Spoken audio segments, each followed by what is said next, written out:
ನಮಸ್ತೆ, Manjula Vinod recipes and blog ಚಾನಲ್ಗೆ ನಿಮ್ಮೆಲ್ಲರಿಗೂ ಸ್ವಾಗತ. ಇದು ಜೂನ್ 29th ವ್ಲಾಗು. ಟೈಮ್ ಬಂದು 7 ಗಂಟೆ ಆಗಿದೆ. ಇವತ್ತು ಬೆಳಿಗ್ಗೆನೇ ವಾಕಿಂಗ್ ಹೋಗಿದ್ದು ಬರೋಣ ಅಂತ ಹೇಳಿ ಹಾಗೆ ಬೆಟ್ಟದ ನೆಲ್ಲಿಕಾಯಿ ಫ್ರಿಡ್ಜಲ್ಲಿತ್ತು.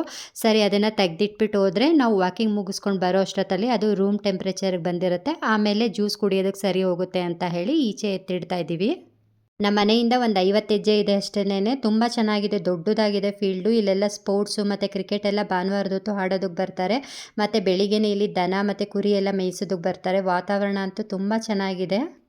ನಾವು ಬೆಳಿಗ್ಗೆ 6:30, 7 ಗಂಟೆ ಅಥವಾ 7:30 ಬಂದು ವಾಕಿಂಗ್ ಮಾಡೋದ್ರಿಂದ ನಮಗೆ ಡಿ ವಿಟಮಿನ್ ಸಹ ಸಿಗುತ್ತೆ. ಅಥವಾ ಸಂಜೆ 5 ಗಂಟೆ 5:30 ಸಹ ವಾಕಿಂಗ್ ಮಾಡೋದ್ರಿಂದ ತಿಳಿ ಬಿಸಿಲು ಇರೋದ್ರಿಂದ ಆವಾಗೂ ಅಷ್ಟೇನೆ ಡಿ ವಿಟಮಿನ್ ಸಿಗುತ್ತೆ. ಆರೋಗ್ಯಕ್ಕೆ ತುಂಬ ಒಳ್ಳೆಯದು.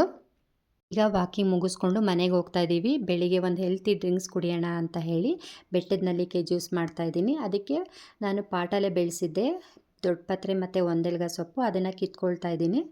ಬನ್ನಿ ದೊಡ್ಡಪತ್ರೆ ಮತ್ತು ಒಂದೆಲ್ಗ ಸೊಪ್ಪನ್ನು ಹಾಕಿ ಬೆಟ್ಟದ ನೆಲ್ಲಿಕಾಯಿ ಜ್ಯೂಸು ಹೇಗೆ ಮಾಡೋದು ನೋಡ್ಕೊಂಡು ಬರೋಣ. ನಾನಿಲ್ಲಿ ಬೆಟ್ಟದ ನೆಲ್ಲಿಕಾಯಿ ಜ್ಯೂಸನ್ನು ಇಬ್ಬರಿಗೆ ಮಾಡ್ತಾಯಿದ್ದೀನಿ, ನನಗೆ ಮತ್ತು ನನ್ನ ಮಗಳಿಗೆ. ಹಾಗಾಗಿ ಒಬ್ರಿಗೆ 3 ಇಬ್ಬರಿಗೆ ನಾನು 6 ಬೆಟ್ಟದ ನೆಲ್ಲಿಕಾಯಿ ತೊಗೊಂಡಿದ್ದೀನಿ. ಬೆಟ್ಟದ ನೆಲ್ಲಿಕಾಯಿನ ಚೆನ್ನಾಗಿ ತೊಳೆದು ಅದ್ರ ಬೀಜ ಎಲ್ಲ ತೆಗೆದು ಈ ಥರ ಕಟ್ ಮಾಡಿ ಇಟ್ಕೊಂಡಿದ್ದೀನಿ. ಇವಾಗ ಬೆಟ್ಟದ ನೆಲ್ಲಿಕಾಯಿ ಜ್ಯೂಸ್ ಮಾಡೋದಕ್ಕೆ ಮೊದಲು ಒಂದು ಜ್ಯೂಸ್ ಜಾರನ್ನು ತೊಗೊಂಡಿದ್ದೀನಿ. ಅದಕ್ಕೆ ಕಟ್ ಮಾಡಿ ಇಟ್ಕೊಂಡಿರೋ ಅಂಥ ಬೆಟ್ಟದ ನೆಲ್ಲಿಕಾಯಿ, 1-2 ದೊಡ್ಡಪತ್ರೆ, 1-2 ಒಂದೆಲ್ಗ ಸೊಪ್ಪು, ಒಂದು ಅರ್ಧ ಟೀ ಸ್ಪೂನಷ್ಟು ಜೀರಿಗೆ, ರುಚಿಗೆ ತಕ್ಕಷ್ಟು ಉಪ್ಪು. ಮೊದಲು ಒಂದು ಸಲ ಇದನ್ನು ಡ್ರೈ ಆಗಿ ಗ್ರೈಂಡ್ ಮಾಡ್ಕೊಳ್ಳೋಣ. ಆಮೇಲೆ 1 ಗ್ಲಾಸ್ ನೀರನ್ನು ಹಾಕಿ ಚೆನ್ನಾಗಿ ಸ್ಮೂತಾಗಿ ಗ್ರೈಂಡ್ ಮಾಡ್ಕೊಳ್ಳೋಣ. ಬೆಟ್ಟದ ನೆಲ್ಲಿಕಾಯಿ ಜ್ಯೂಸನ್ನು ತುಂಬ ವೆರೈಟಿಲಿ ಮಾಡ್ತಾರೆ. ಬರೀ ಬೆಟ್ಟದ ನೆಲ್ಲಿಕಾಯಿ, ಉಪ್ಪು, ಜೀರಿಗೆ ಇಷ್ಟು ಹಾಕು ಸಹ ಮಾಡ್ಕೊಬೋದು. ಮತ್ತು ಈ ಬೆಟ್ಟದ ನೆಲ್ಲಿಕಾಯಿ ಜೊತೆಗೆ ಸ್ವಲ್ಪ ಪುದೀನ ಸೊಪ್ಪು, ಶುಂಠಿ ಸೇರಿಸಿನೂ ಸಹ ಮಾಡ್ಕೊಬೋದು. ಈಗ ಬೆಟ್ಟದ ನೆಲ್ಲಿಕಾಯಿ ಜ್ಯೂಸು ರೆಡಿಯಾಗಿದೆ. ಇದನ್ನು ಸೋಸ್ಕೊಳ್ತಾ ಇದ್ದೀನಿ. ಹಾಗೆ ಒಂದು ಸ್ಪೂನ್ ಸಹಾಯದಿಂದ ಈ ತರಿನೆಲ್ಲ ಪ್ರೆಸ್ ಮಾಡಿದ್ರೆ ಇನ್ನೂ ಸ್ವಲ್ಪ ರಸ ಎಲ್ಲ ಚೆನ್ನಾಗಿ ಬೀಳುತ್ತೆ. ಮತ್ತು ಈ ತರಿನೆಲ್ಲ ಜ್ಯೂಸ್ ಜಾರ್ಗೆ ಹಾಕ್ಬಿಟ್ಟು ಇನ್ನೊಂದು ಗ್ಲಾಸ್ ನೀರು ಹಾಕಿ ಅದನ್ನು ಚೆನ್ನಾಗಿ ಗ್ರೈಂಡ್ ಮಾಡಿ ಸೋಸ್ಕೊಂಡ್ರೆ ಬೆಟ್ಟದ ನೆಲ್ಲಿಕಾಯಿ ಜ್ಯೂಸು ರೆಡಿಯಾಗುತ್ತೆ. ಬೆಟ್ಟದ ನೆಲ್ಲಿಕಾಯಿ ಜ್ಯೂಸು ಆರೋಗ್ಯಕ್ಕೆ ತುಂಬ ಒಳ್ಳೆಯದು ಅಂತ ಹೇಳ್ತಾರೆ. ಕಾನ್ಸ್ಟಿಪೇಷನ್ ಪ್ರಾಬ್ಲಮ್ ಇರೋರು ಸಹ ಈ ಜ್ಯೂಸನ್ನು ಉಪಯೋಗಿಸೋದ್ರಿಂದ ಅವರು ಈ ಪ್ರಾಬ್ಲಮ್ಮಿಂದ ಹೊರಬರ್ಬೋದು. ಹಾಗೆಯೇ ಯಾರು ವೆಯ್ಟ್ ಲಾಸ್ ಮಾಡಬೇಕು ಅಂತಿದ್ದೀರಾ ಅವರು ಈ ನಿತ್ಯ ಈ ಜ್ಯೂಸನ್ನು ತೊಗೊಳೋದ್ರಿಂದ ಖಂಡಿತವಾಗ್ಲೂ ವೆಯ್ಟ್ ಲಾಸ್ ಆಗುತ್ತೆ. ಸೊ ಫೈನಲಿ ದೊಡ್ಡಪತ್ರೆ, ಒಂದೆಲ್ಗ ಸೊಪ್ಪಿನ ಬೆಟ್ಟದ ನೆಲ್ಲಿಕಾಯಿ ಜ್ಯೂಸು ರೆಡಿ ಆಯಿತು. ನೀವು ಒಂದು ಸಲ ಟ್ರೈ ಮಾಡಿ ಬೆಟ್ಟದ ನೆಲ್ಲಿಕಾಯಿ ಜ್ಯೂಸನ್ನು. ಹಾಗೆ ಹೇಗೆ ಬಂದಿದೆ ಅಂತ ಹೇಳಿ ಕಮೆಂಟ್ ಮಾಡಿ ತಿಳಿಸೋದನ್ನು ಮರಿಬೇಡಿ. ಮತ್ತು ಬೆಳಗ್ಗೆ ತಿಂಡಿಗೆ ನಾನು ಇಡ್ಲಿ ಮತ್ತು ಕಡಲೆಬೀಜ ಚಟ್ನಿ ಮಾಡ್ತಾಯಿದ್ದೀನಿ. ಕಡಲೆಬೀಜ ಚಟ್ನಿ ಮಾಡೋದಕ್ಕೆ ಮೊದಲು ನಾನು ಸ್ವಲ್ಪ ಕಡಲೆಕಾಯಿ ಬೀಜನ ಹುರ್ಕೊಳ್ತಾ ಇದ್ದೀನಿ.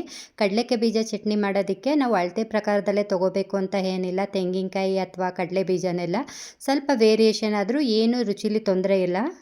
ಹಾಗೆ ಕಡಲೆ ಬೀಜನೆಲ್ಲ ಹುರಿದು ಅದನ್ನು ಸ್ವಲ್ಪ ಹೊತ್ತು ಆರೋದಕ್ಕೆ ಬಿಟ್ಟಿದ್ದೀನಿ. ಇವಾಗ ನಾನು ಹಸಿಮೆಣ್ಸಿನ್ಕಾಯಿ ಮತ್ತು ಒಣಮೆಣ್ಸಿನ್ಕಾಯಿನ ಸ್ವಲ್ಪ ಎಣ್ಣೆ ಹಾಕಿ ಹುರ್ಕೊಳ್ತಾ ಇದ್ದೀನಿ. ಈ ಥರ ನಾವು ಹಸಿಮೆಣ್ಸಿನ್ಕಾಯಿನ ಹುರಿದು ಚಟ್ನಿಗೆ ಬಳಸೋದ್ರಿಂದ ಅದು ತುಂಬ ಹೊತ್ತು ಇರುತ್ತೆ, ಬೇಗನೆ ಕೆಡಲ್ಲ.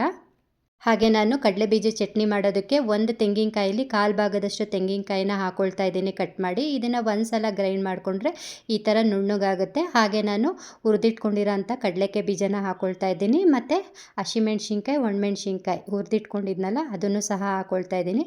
ಒಂದು 4 ಅಥವಾ 5 ಎಸ್ಳು ಬೆಳ್ಳುಳ್ಳಿ, ಸ್ವಲ್ಪ ಹುಣಸೆಹಣ್ಣು, ಹಾಗೆ ರುಚಿಗೆ ತಕ್ಕಷ್ಟು ಉಪ್ಪು. ಇಷ್ಟನ್ನು ಹಾಕಿ ನಾನು ಮೊದಲು ಸ್ವಲ್ಪ ಡ್ರೈ ಆಗಿ ಗ್ರೈಂಡ್ ಮಾಡ್ಕೊಳ್ತೀನಿ. ಆಮೇಲೆ ನಾನು ಚಟ್ನಿ ಯಾವ ಹದದಲ್ಲಿ ಬೇಕೋ ಆ ಹದಕ್ಕೆ ನಾನು ನೀರನ್ನು ಸೇರಿಸ್ಕೊಂಡು ಚಟ್ನಿನ ಮಾಡ್ಕೊಳ್ತೀನಿ. ಅಂದರೆ ತೆಳು ಬೇಕೋ ಅಥವಾ ಗಟ್ಟಿ ಚಟ್ನಿ ಬೇಕೋ ನೋಡಿ. ಕೊನೆಯದಾಗಿ ಕೊತ್ತಂಬರಿ ಸೊಪ್ಪನ್ನು ಹಾಕಿ 1-2 ಸಲ ಗ್ರೈಂಡ್ ಮಾಡಿಕೊಂಡ್ರೆ ಕಡಲೆ ಬೀಜ ಚಟ್ನಿ ರೆಡಿಯಾಗುತ್ತೆ. ನಾವು ಇದಕ್ಕೆ ಪುದೀನ ಸೊಪ್ಪನ್ನು ಸಹ ಸೇರಿಸ್ಕೋಬೋದು. ಫೈನಲಿ ನೋಡಿ ಚಟ್ನಿ ರೆಡಿಯಾಗಿದೆ. ಇದನ್ನು ಒಂದು ಬೌಲ್ಗೆ ಸರ್ವ್ ಮಾಡ್ಕೊಳ್ಳೋಣ. ಈ ಚಟ್ನಿನ ನೀವು ಬೇಕಾದ್ರೆ ಇನ್ನೂ ಸ್ವಲ್ಪ ನೀರಾಗೂ ಸಹ ಮಾಡ್ಕೋಬೋದು. ಇಡ್ಲಿಗೆ ನೀವು ಕಾಂಬಿನೇಷನ್ ಆಗಿ ಈ ಚಟ್ನಿನ ತೊಗೊಳ್ತಾ ಇರೋದ್ರಿಂದ ನೀರು ಚಟ್ನಿ ಆಗಿದ್ರೂ ತುಂಬ ಟೇಸ್ಟಿಯಾಗಿ ಚೆನ್ನಾಗಿರುತ್ತೆ. ಬನ್ನಿ ಈ ಚಟ್ನಿಗೆ ಒಂದು ಒಗ್ಗರಣೆ ಹಾಕ್ಕೊಳ್ಳೋಣ.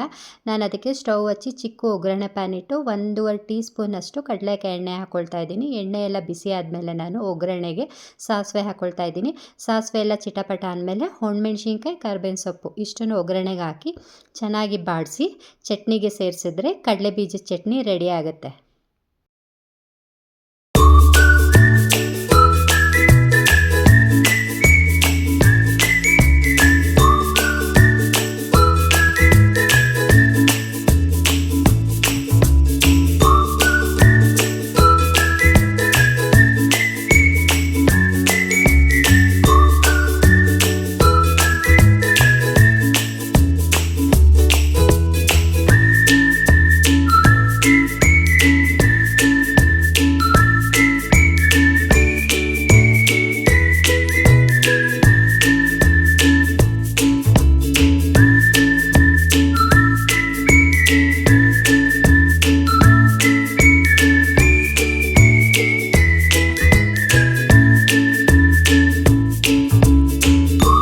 ಫೈನಲಿ ಒಳ್ಳೆ ಬ್ರೇಕ್ಫಾಸ್ಟ್ ರೆಸಿಪಿ ಅಂತಲೇ ಹೇಳ್ಬೋದು. ಇಡ್ಲಿ ಮತ್ತು ಕಡಲೆ ಬೀಜದ ಚಟ್ನಿ ರೆಡಿಯಾಗಿದೆ. ಯಾಕಂದರೆ ನಮ್ಗೆ ಏನಾದ್ರು ಹೆಲ್ತಲ್ಲಿ ಅಪ್ಸೆಟ್ ಆದರೂ ಅಥವಾ ಹುಷಾರಿಲ್ಲ ಅಂತಂದರೂ ಡಾಕ್ಟ್ರು ಮೊದಲು ಸಜೆಷನ್ ಕೊಡೋದೇ ಇಡ್ಲಿ ಕೊಡಿ ಅಂತ ಹೇಳಿ. ಮತ್ತು ನಮ್ಮ ಗಟ್ ಹೆಲ್ತ್ಗೂ ಅಷ್ಟೇನೆ ಇಡ್ಲಿ ತುಂಬ ಆರೋಗ್ಯಕ್ಕೆ ಒಳ್ಳೆಯದು ಅಂತ ಹೇಳ್ತಾರೆ. ಹಾಗಾಗಿ ನಾನು ಇದನ್ನು ಒಳ್ಳೆ ಬ್ರೇಕ್ಫಾಸ್ಟ್ ರೆಸಿಪಿ ಅಂತ ಹೇಳಿದ್ದೀನಿ. ನಿಮಗೆ ಈ 2 ರೆಸಿಪಿನೂ ಇಷ್ಟ ಆಗಿದೆ ಅಂತ ತಿಳ್ಕೊಂಡಿದ್ದೀನಿ. ಇಷ್ಟ ಆಗಿದರೆ ಪ್ಲೀಸ್ ಒಂದು ಲೈಕ್ ಕೊಡೋದನ್ನು ಮರಿಬೇಡಿ. ಹಾಗೆ ಶೇರ್ ಮಾಡಿ, ಕಮೆಂಟ್ ಮಾಡಿ, ಸಬ್ಸ್ಕ್ರೈಬ್ ಮಾಡ್ಕೊಂಡು ನೋಡಿ. ಮತ್ತೆ ಸಿಗ್ತೀನಿ Manjula Vinod recipes and blog ಚಾನಲಲ್ಲಿ. ಬಾಯ್.